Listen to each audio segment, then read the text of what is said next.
Have you ever walked into a car dealership and tried to figure out which is better?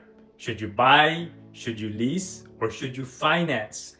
The reason why this is so important is because apart from owning a home, your car is perhaps the second biggest purchase. And by making the correct decision, whether to buy, whether to finance, or whether to lease, then you could be really safeguarding your lifestyle. Not to mention, you could be safeguarding your wallet.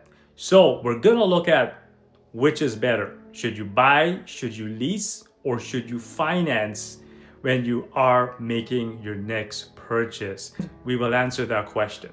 But first, make sure to hit the like, subscribe, or drop a comment down below. In case you haven't met me before, my name is Leon Mann, and I'm a licensed wealth consultant with Money Assist Financial. And what I do, I help hardworking individuals add an additional multiple 6 to 7 figures to their retirement portfolio. And I also help them to protect the hard-earned money during retirement. Now, when it comes to purchasing a vehicle or your automobile, the first thing we're going to look at is to buy it out. That is to buy it right up front, to pay the upfront costs if you have cash on hand. This is basically purchasing the whole vehicle up front. The good thing about buying a car is that you don't have to worry about debt payments, you don't have to worry about interest payments, and you don't have to worry about monthly payments. When that car drives off the lot, you own it. It is yours to do whatever you want with it. It sounds sweet, right? However, please note that with a car, it depreciates very quickly. So within that first year, your car may have depreciated by 20% in value, which means that your money could be tied down to an asset that really depreciates over time. But only you can decide whether or not it is worth it or not. But please keep in mind, when you buy it up front, your car depreciates quickly. The second thing is financing. Financing involves getting a loan and basically making monthly payment towards the ownership of your car. But the good thing about financing is that you don't need to put a lot of money up front, right? You can basically manage it according to how you are able to make the payments. So you avoid the large cash purchase up front with financing. But on the downside of financing is that you have interest and you have to make monthly payments at the end of every month. And another thing with financing is that you may purchase a car that you cannot afford to pay. So in the event that you extend the term of that lease, you're going to end up paying a lot more than actually purchasing the vehicle up front. So be wary of financing terms that are extended. If you can afford the monthly payments, it doesn't mean that you're gonna be paying the right value for the car.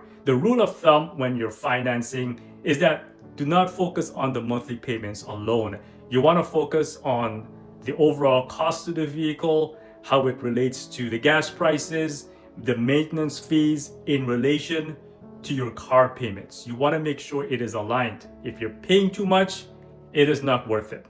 The third thing is leasing. Leasing is pretty much, it's like renting an automobile for 2 to 4 years. The good thing about leasing is that you don't necessarily have to worry too much about repairs because you're getting the car brand new.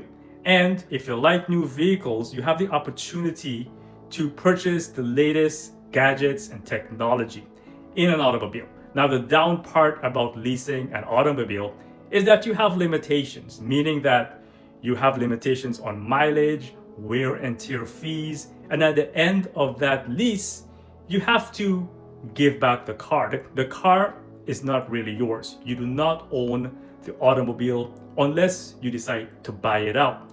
That's the downside with leasing. Now, which one is the best option? Well, to answer that question, if you value ownership and if you value long-term savings, then buying the car up front may be your best option. Now, if you value flexibility and if you can afford to make the monthly payments within a short period of time. Because remember, when you extend the financing terms, you're going to end up paying a lot more. Then it may be the best choice to finance your automobile. The third thing is, if you value new vehicle, if you do not like to take the car to repairs often, or you do not want a car that breaks down a lot, and you like new cars, then it's better perhaps to lease the automobile, where the payments at least are lower than if you finance the car. You have lower monthly payments when you lease your new vehicle. But in the long run, leasing can be a problem if you're always making car payments. I would usually think of leasing as a coming attraction, right? You want to get the opportunity to try out the car. And at the end of it, then you can decide whether or not you would like to buy it out or not. So you have options when it comes to leasing that way. Now, here's the thing. It is not about impressing anyone. When you're purchasing a car, you really want to make sure that it is aligned with your financial goals. Financial freedom does not necessarily involve purchasing an expensive vehicle, but you want to make sure that it is right for your financial situation. Now, if you found value, by the way, in this presentation, feel free to share it with someone who is thinking about purchasing a vehicle. And if you like these kind of topics relating to money, wealth building, financial strategies, then make sure to hit the like, subscribe, or drop a comment and follow for more. I hope you guys enjoyed it. And until next time, I will see you in the next YouTube presentation. Until next time, peace and love. Take care.